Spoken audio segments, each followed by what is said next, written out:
तो hello guys, welcome back to our YouTube channel friends education. तो जैसे कि हमारा आज का टॉपिक है इलेक्ट्रिक फील्ड। जैसे कि मैंने कल की वीडियो में बताया ही था कि आज हम इलेक्ट्रिक फील्ड डीप में पढ़ने वाले हैं, डीप में। ठीक है, तो मेरे को जहां तक लगा, मैंने वीडियो को जब देखा, थोड़ा सा उसको वॉच आउट किया, तो मेरे को लगा कि आपको रोहित भैया के साथ जो हमने एग्जांपल करके दिखाया था, जो बताने की कोशिश की थी, वो आपको इतने अच्छे से समझ में नहीं आया होगा। तो आज हम न्यू एग्जांपल्स के साथ आपको समझाने की कोशिश करेंगे। आई होप आज आपको बहुत अच्छे से समझ में आ जाएगा। तो चलिए हम आज का टॉपिक शुरू करते हैं, जो कि है इलेक्ट्रिक फील्ड। Electric field. तो आपने कभी किसी हॉर्स को बंधे हुए देखा है? एक रस्सी से देखा तो होगा ही। चलो नहीं देखा तो कोई नहीं, अब आपको हम 2D डायग्राम से ट्राई करेंगे समझाने की कि कैसे बंधा होता है और क्या है। उसके थ्रू हम आपको एग्जांपल देंगे इलेक्ट्रिक फील्ड होती है क्या। तो हमारा ये है एरिया, कोई ना हमारे गार्डन है या खेत है, जिसके अंदर यहाँ पे एक हॉर्स बंधा हुआ है। हॉर्स की जो कहते हैं ना गाड़ने के लिए, जो यहाँ पे लकड़ी होती है, जो गड़ी हुई लकड़ी होती है, वो यहाँ पे है। और ये है रस्सी, और ये हमारे हॉर्स भैया, हमारे हॉर्स भैया हैं जो कि 4 टांगों वाले हैं। और ये उसकी है पूंछ। अब तुम इसको कुछ भी, मेरी ड्राइंग बड़ी बेकार है तो आपको सिर्फ समझाने के लिए बता रहा हूँ। ये यहाँ से गले से बंधी हुई है। तो इस पूरे एरिया के अंदर घास है, घास। तो ये हमारा हॉर्स भैया है, जो हॉर्स है ये यहाँ पे बंधा हुआ है, दिख रहा होगा, बंधा हुआ है इसके थ्रू रस्सी के। तो यहाँ से इतने इतने एरिया तक का ही खा सकता है। क्यों? क्योंकि ये इस रस्सी से बंधा हुआ है। ये रस्सी जितनी लंबी होगी उतना ही तो खाएगा, उससे बाहर थोड़ी जाके खाएगा, समझे? तो इस हॉर्स के लिए जहां तक ये खा सकता है, जितना एरिया ये कवर कर सकता है, अपने इन्फ्लुएंस में लेके आ सकता है, मतलब कि जिस जिस एरिया तक का ये खा सकता है ग्रास, वही इसकी कहलाएगी इलेक्ट्रिक फील्ड, समझे? अगर हम हॉर्स को एज ए चार्ज रखें, कि चार्ज तो यहाँ पे होगा मेन, पर अगर हॉर्स को अगर एज ए चार्ज माने, तो जितने एरिया के अंदर कोई दूसरा चार्ज पार्टिकल उसके फोर्स को एक्सपीरियंस करेगा, वही कहलाएगा उसकी इलेक्ट्रिक फील्ड। मतलब कि देखो यहाँ पे हमारा कोई चार्ज पार्टिकल है, let's remove this horse and complete this circle. ये हमारा चार्ज पार्टिकल रखा है, इसके ऊपर क्यू अमाउंट का चार्ज है। लेट्स इमेजिन क्यू अमाउंट का चार्ज है इसके ऊपर, और भैया हमने पहले रखा है एक क्यू नोट, मतलब छोटू सा चार्ज, बहुत ही छोटी क्वांटिटी में, वो हम यहाँ पे रखे, कोई इन्फ्लुएंस नहीं हुआ। हमने यहाँ से उठा के यहाँ पे रख दी इसको आराम से, कोई दिक्कत नहीं, ये वहीं की वहीं पे था, एक ही जगह स्टेबल था। फिर हमने ट्राई किया इसको थोड़ा और इसके करीब लेके आए चार्ज हो, तो हम इसको यहाँ पे यहाँ तक लेके आए, ये तो भी स्टेबल है, कोई भी इसका इन्फ्लुएंस हो दूसरे चार्ज पार्टिकल का।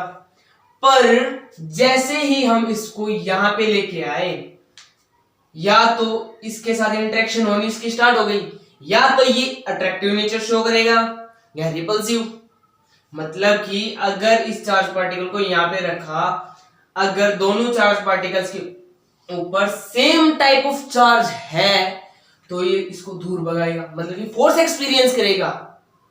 अगर इसके ऊपर सेम टाइप का चार्ज है, तो ये रिपल्सिव फोर्स एक्सपीरियंस करेगा, समझे?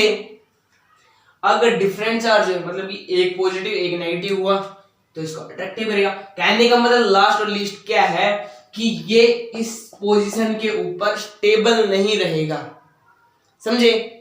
तो स्टेबल नहीं है, इसका मतलब यहां पे इस चार्ज के थ्रू कोई ना कोई अमाउंट का फोर्स लग रहा है। तो जिस दायरे मतलब कि जिस एरिया के अंदर, जिस 3D एरिया के अंदर, जिस वॉल्यूम के अंदर जो चार्ज है दूसरा क्यू नॉट चार्ज है ये फोर्स एक्सपीरियंस करेगा वो उसकी कहलाएगी इलेक्ट्रिक फील्ड।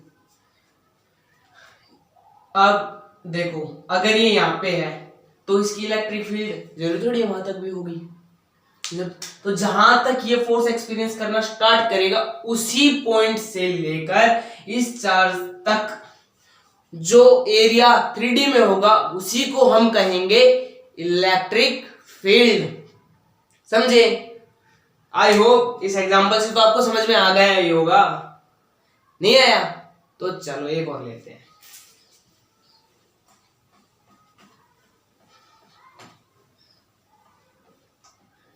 भाई बंदर का खेल किसने देखा है? देखा किसी ने? नहीं देखा?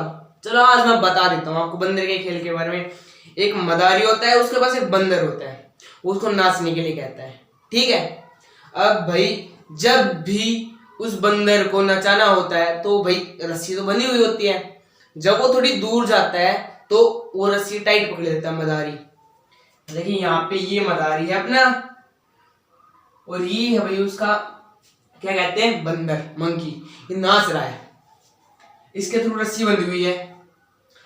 अब बंदर यहां तक गया, यहां से यहां तक गया, तो मतलब कि जितनी रस्सी इसकी अलो कर रहा है वहां तक ही वो बंदर जा सकता है, और वही लेंथ तक अगर 1D के अंदर बात करें तो वही लेंथ तक इलेक्ट्रिक फील्ड होगी किसी भी चार्ज की, अगर ये मदारी एक चार्ज है तो। समझे? ठीक है, तो आई होप कि आपको इलेक्ट्रिक फील्ड की एक इमेजिनेशन तो बन ही गई होगी कि इलेक्ट्रिक फील्ड वैसे होता क्या है, इसको डिफाइन कैसे करेंगे, और स्टेटमेंट इसकी डेफिनेशन मैंने कल ही बता दी थी आपको। तो हमने कल आपको 2 फॉर्मूले बताए थे, तो लेट्स डिस्कस वो फॉर्मूले कब और कहां पर कैसे यूज होंगे। तो पहला फॉर्मूला हमने क्या बताया था, इलेक्ट्रिक फील्ड होती है वो होगी इलेक्ट्रिक फोर्स, वेक्टर क्वांटिटी मैंने बताई थी आपको कि फोर्स इलेक्ट्रिक फील्ड दोनों वेक्टर क्वांटिटी होती हैं। तो force experienced by the unit charge या test charge, let assume Q not will be test charge, ठीक है। तो ये फॉर्मूला हम तब यूज करेंगे जब हमें मैसिव अमाउंट में दे रखा हो कि जो चार्ज पार्टिकल, जो सोर्स चार्ज हो बहुत बड़ा हो और हमें पता हो कि फोर्स की एग्जैक्ट वैल्यू कितनी है और हमें टेस्ट चार्ज का पता हो, तब हम इस वाले फॉर्मूले को अप्लाई करेंगे, ठीक। Either we use this formula K Q upon R square. Sir ये फॉर्मूला क्यों, यहां पे Q नोट है वहां पे ओनली Q है। अरे भैया देखो, Q नोट टेस्ट चार्ज, जो हम चार्ज दूर से लेके आ रहे हैं, जो फोर्स एक्सपीरियंस करेगा, और Q चार्ज कौन सा चार्ज है जिसके कारण इलेक्ट्रिक फील्ड प्रोड्यूस हो रही है। समझे? जब इसकी इलेक्ट्रिक फील्ड प्रोड्यूस हो रही है उस टाइम इसको Q लेंगे, मतलब कि जो चार्ज इलेक्ट्रिक फील्ड प्रोड्यूस कर रहा है उसको हम कहते हैं सोर्स चार्ज, तो ये हमारा होगा सोर्स चार्ज, ठीक है। और जब इसकी क्वांटिटी कम होती है ना, मतलब जब हमें सोर्स चार्ज की क्वांटिटी गिवन होती है तब हम ये फॉर्मूला अप्लाई करते हैं। समझ गए? ठीक, तो अब हम इसकी बात कर लेते हैं डायमेंशंस की, यूनिट्स की, वगैरह वगैरह। यूनिट्स तो क्या है इसकी, देखो इस फॉर्मूले के अकॉर्डिंग हम यूनिट्स देखते हैं क्या हो सकती है। इलेक्ट्रिक फील्ड, ये क्या है, फोर्स, फोर्स की तो हमने पढ़ी थी यूनिट, क्या होती है, न्यूटन। तो इलेक्ट्रिक फील्ड की यूनिट क्या होगी, Newton divided by Q note, क्या है, चार्ज है तो सी चार्ज, कूलम न्यूटन पर कूलम, ये इसकी हो जाएगी यूनिट, ठीक है, अगर आप यूनिट ये नहीं रखना चाहो तो आप ये भी लिख सकते हो इसके अकॉर्डिंग भी, ओके, कोई प्रॉब्लम नहीं है। अब मैं आपको इसके डायमेंशंस के बारे में बता देता हूं। डायमेंशंस क्या होते हैं सर? अरे वही जिसके अंदर मास, लेंथ, टाइम इनके अकॉर्डिंग दिखाया जाता, बताया जाता है कि इसकी यूनिट्स कैसे क्या होंगी। ठीक है, तो आपको वैसे तो फोर्स की पता ही होगी, पता है? अरे पता ही होगी, देखते हैं, चलो निकाल लेते हैं। आपको नहीं भी पता तो आपको पता लग जाएगी क्या होती है। अगर हम इस फॉर्मूले से निकालें तो कोई दिक्कत देगी आपको। आपको के की यूनिट पता होनी चाहिए, क्यू की पता, चार की पता होनी, तभी निकलेगी। हमारे पास फोर्स का एक छोटा फॉर्मूला भी है जो हम जनरली हर जगह अप्लाई भी कर देते हैं। Force mass into acceleration. Mass, ये तो सभी को पता ही है यार, ये तो आप 8th 9th 10th 11th 12th सभी में पढ़ते आ रहे हो, ये तो आपको फॉर्मूला पता ही होगा। ठीक है, अब देखो हम इसको और ज्यादा थोड़ा तोड़ देते हैं। मास लिख लेता हूं इसको, ये मास है। एक्सेलरेशन क्या होता है? वेलोसिटी अपॉन में time, change in velocity per unit time. तो चेंज इन वेलोसिटी मतलब कि वेलोसिटी अपॉन में टाइम, ठीक है। पर वेलोसिटी भी यार एक मतलब कि जो स्मॉलेस्ट यूनिट है वो भी नहीं आई, तो हम वेलोसिटी को भी तोड़ देते हैं आगे। अगर वेलोसिटी अगेन तोड़ेंगे तो मास इनटू लेंथ। वेलोसिटी क्या होती है? Length, displacement per unit time. Length होती है डिस्प्लेसमेंट तरीके से, लेंथ टाइम इनटू टाइम। देखो एक टाइम तो पहले ही था हमारे पास, और जब वेलोसिटी को हम और ब्रेक डाउन करेंगे तो एक टाइम उसका भी तो आएगा। तो अब इसे देखते हैं, हम इसको कैसे डिनोट करेंगे? मास m, कितनी पावर है इसकी, मतलब कितने मास है अपने पास? एक ही है तो 1। लेंथ कितनी है? 1।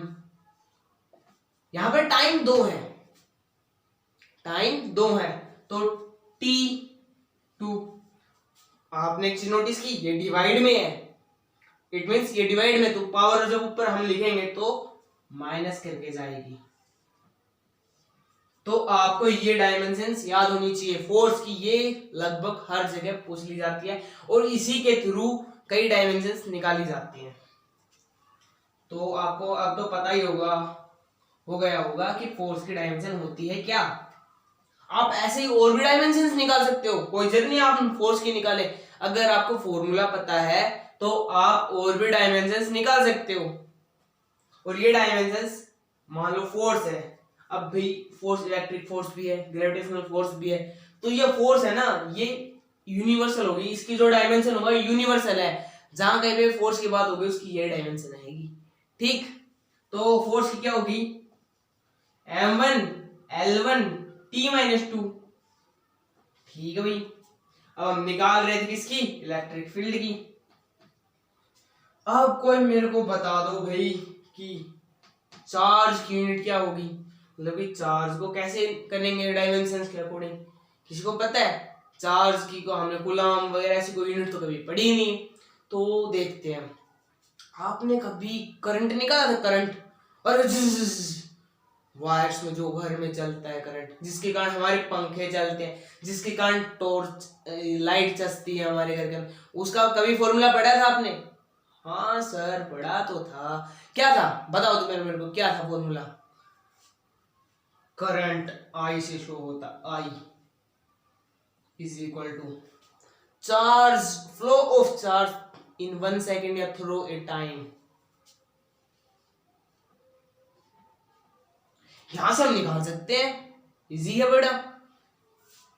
करंट की हमें पता है क्या होती है, करंट की क्या होती है बताओ, बताओ, आपने पढ़ रखा तो बताओ। करंट की होती है एम्पियर, एम्पियर। टाइम तो हमें पता ही है, ये इनटू टाइम, और ये चार्ज है। अब हमने चार्ज की निकाली है तो क्या होगा? A1T1। ये इसके नीचे डिवाइड में देखो, अगर इस फॉर्मूले से निकाल लें, इसको रिजेंबल करें, हमने फोर्स के ऊपर लिख ली, देखो फोर्स के हम पहले लिख चुके, अब हमने चार्ज की निकाली। चार्ज क्या है? A1T1, A1T1। अब देखो ये फिर से झमेला खड़ा हो गया हमारे पास। अब क्या करें, अब क्या करें?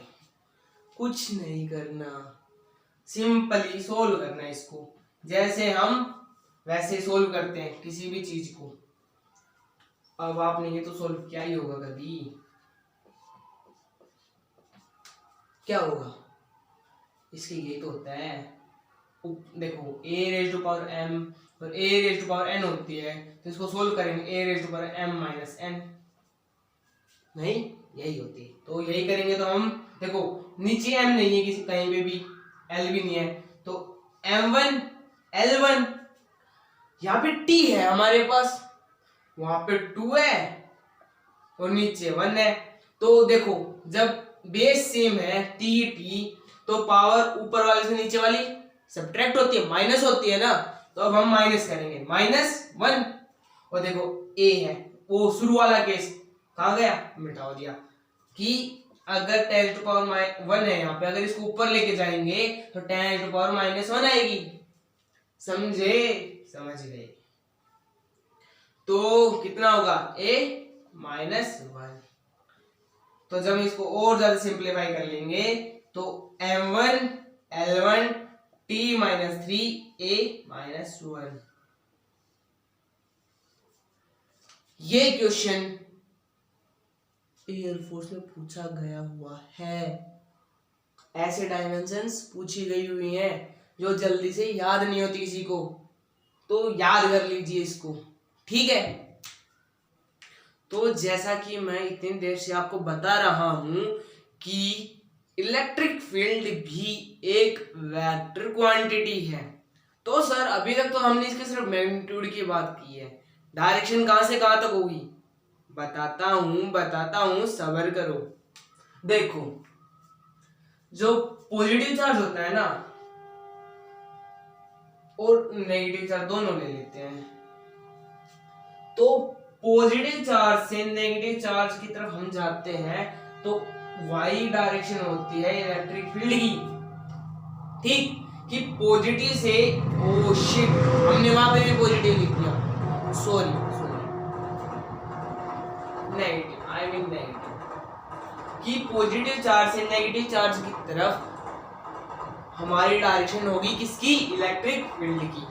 तो सर ये वेक्टर क्वांटिटी है, तो क्या ये सुपरपोजिशन प्रिंसिपल को फॉलो करेगा, हाँ बिल्कुल करेगा, क्यों नहीं करेगा, क्योंकि ये भी तो हमने वहीं से निकाला है। देखो इलेक्ट्रिक फील्ड है वो भी तो इसी का ही भाग है।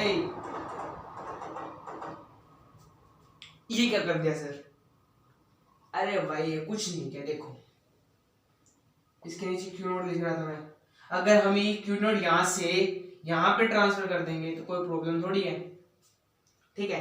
तो देखो अगर ये सुपरपोजिशन प्रिंसिपल फॉलो कर रहा है, ये तो सिर्फ मैग्नीट्यूड है, इसके पास डायरेक्शन थोड़ी होती है, तो ये भी करेगा सुपरपोजिशन प्रिंसिपल को फॉलो, ठीक। तो आपका ये होमवर्क है कि जो सुपरपोजिशन प्रिंसिपल के थ्रू हमने फोर्स का जो फॉर्मूला डेराइव किया था, वो फॉर्मूला आप मुझे डेराइव करके ओनली रिजल्ट कमेंट बॉक्स में बताओगे, ठीक। तो हमारा पहला क्वेश्चन है, ये पढ़ लीजिए एक बार, इसको पढ़ोगे तो आपको लगेगा ये क्वेश्चन सर, ये क्वेश्चन है, इतना इजी क्वेश्चन, रुको सब्र करो, इजी क्वेश्चन है, इसकी अप्रोच तो बनाओ, कैसे करोगे, क्या क्या गिवन है ये तो सोचो, ठीक है सर देख लेते हैं एक बार। ये पहले वाले क्वेश्चंस की तरह सर, जैसे हमने सर उसमें निकाला था कूलम्ब्स लॉ में, कुछ वैसा ही क्वेश्चन सर ये, हाँ वैसा ही क्वेश्चन है, पर एक छोटा सा ट्विस्ट है, कई बच्चे उसको पकड़ लेंगे कई नहीं पकड़ पाएंगे, तो अभी मैं आपको बता देता हूँ कैसे करना है। एक रफ डायग्राम बना लेते हैं, देखो कोई भी कोइन का मतलब कोइन है, उसका मास है 1.6 ग्राम, तो भाई कोई भी चीज हवा में फ्लोट करवानी तो क्या होगा, हवा में तो करवाएंगे, ऐसे थोड़ी है धरती के अंदर फ्लोट करवाएंगे, फ्लोट तो हवा में ही होगी, तो ये मान लेते हैं कॉइन है, ठीक है। तो कॉइन नीचे आना चाहेगा, नीचे आना चाहेगा किसके कारण, mg के कारण, फोर्स ड्यू टू ग्रेविटेशन। पर इसको हवा में फ्लोट करवाना है, तो जो इलेक्ट्रिक फील्ड लगेगी वो इसके अपोजिट डायरेक्शन में होगी, तभी तो ये फ्लोट कर पाएगा। सोचो अगर इलेक्ट्रिक फील्ड की डायरेक्शन हम यहाँ पे ही ऐसे ही लगा देंगे तो क्या फ्लोट कर पाएगा, बिल्कुल नहीं। इसको फ्लोट कराने के लिए इसकी डायरेक्शन होगी वो हमें अपोजिट करनी पड़ेगी, जिसकी पावर है 10⁹ न्यूटन पर कूलम, ठीक। तो सर ठीक है सर, फॉर्मूला लगाएंगे, कैसे करेंगे देखते हैं सर। अब भी हमने mg मास, ये mass into acceleration due to gravity, ये क्या एक टाइप का फोर्स ही है, फोर्स ही है ना। पर हमारे पास तो क्या है, इलेक्ट्रिक फील्ड है, ये तो फोर्स नहीं है सर। पर हमने इलेक्ट्रिक फील्ड से फोर का एक फॉर्मूला पढ़ा था, ले लेते हैं, क्या प्रॉब्लम है कि भाई हम इलेक्ट्रिक फील्ड के कारण इसके अपोजिट तरफ फोर्स लगा रहे हैं, तो कितना होगा Q इंटू ई, ठीक है। तो Q into e is equal to कितना होगा, mg। कोई प्रॉब्लम, कोई प्रॉब्लम नहीं। अब कहोगे सर ये तो Q नोट था, Q नोट है बिल्कुल भाई, ये Q नोट है। यहाँ पे भी मैं Q नोट लिख देता हूँ ताकि आपको भी आगे भी कंफ्यूजन ना हो। तो सर ये Q नोट है, इसकी वैल्यू हमें गिवन ही नहीं है, हमें वैल्यू का करना क्या, हमें तो इलेक्ट्रॉन चाहिए, इलेक्ट्रॉन चाहिए ना, नंबर ऑफ इलेक्ट्रॉन्स। तो हमने जब शुरुआत में जब चैप्टर शुरू किया था तो हमने आपको एक छोटा सा फॉर्मूला बताया था, क्या चार्ज क्या होता है, Ne, Q is equal to Ne। अब हम इस Q नोट की जगह ये रख देंगे, ये था ट्विस्ट, तो Q नोट की जगह Ne इंटू ई इलेक्ट्रिक फील्ड mg। सर अब हम निकाल सकते हैं नंबर ऑफ इलेक्ट्रॉन्स, निकल जाएंगे आसान से, बिल्कुल आसान है सर। मास कितना है, देखो 1.6 ग्राम में है, ऐसा यूनिट में नहीं है। तो सबसे पहले इसको ऐसा यूनिट में कन्वर्ट करने के लिए 10⁻³ से मल्टीप्लाई, ग्राम को किलोग्राम में चेंज करने के लिए डायरेक्ट 10⁻³ से -3 से मल्टीप्लाई कर दिया करो बस। एक्सेलरेशन ड्यू टू ग्रेविटी कितनी है, acceleration due to gravity sir 9.8, वही नहीं है एग्जैक्ट वैल्यू, 10 भी लो कोई प्रॉब्लम नहीं है, पर चलो 10 ले लेते हैं आपकी कन्वीनियंस के लिए, 10 ले ली, चलो 10। आगे करते हैं, इलेक्ट्रॉन के ऊपर चार्ज कितना होता है, किसी को पता है, याद है किसी को, बिल्कुल भी 1.6 इंटू 10⁻⁹ कूलम। और इलेक्ट्रिक फील्ड की वैल्यू हमें गिवन है, क्या है 10⁹ तो देखो जब हम इसको सोल्व करेंगे, ये 19 9, ये माइनस का 10 बचेगा यहाँ पे नीचे, ये माइनस का 10 ऊपर जाएगा तो प्लस का हो जाएगा, तो प्लस के 10 में से जब 3 जाएंगे तो 7 बचेंगे ना, तो 10⁷। ये पावर हमने सोल्व कर लिया, तो इनको मैं रब कर देता हूं। ये 1.6 से 1.6 पूरा कैंसिल हो गया, ठीक है, ओनली 10 बचा, तो 10 यहाँ पे लिख लेते हैं। तो नंबर ऑफ इलेक्ट्रॉन्स कितने होंगे, 10⁸ इलेक्ट्रॉन्स, जो कि हमें उस कॉइन से निकालने पड़ेंगे बाहर, जिसके बाद ये कॉइन फ्लोट करना शुरू कर देगा, वो भी किसमें, एयर में, ठीक। तो आज की क्लास यहाँ पे समाप्त होती है। आपको कैसी लगी, अच्छी लगी तो कमेंट जरूर करना, और हमारे YouTube चैनल को सब्सक्राइब भी करें, और जो उसके साइड में सब्सक्राइब करने का बेल आइकन होता है उसको भी प्रेस करें, ताकि आपको हमारी न्यू अपडेट्स ऐसी अच्छे टॉपिक्स की वीडियो मिलती रहे। अगर आप उसको नहीं दबाओगे तो हम यहाँ पे वीडियो भी अपलोड कर देंगे पर आपको पता ही नहीं चलेगा। तो इसके लिए आप जरूर बेल आइकन को प्रेस करना ना भूलें।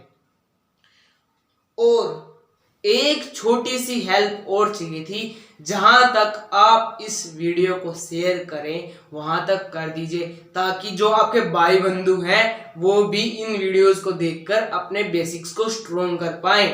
ठीक, तो धन्यवाद।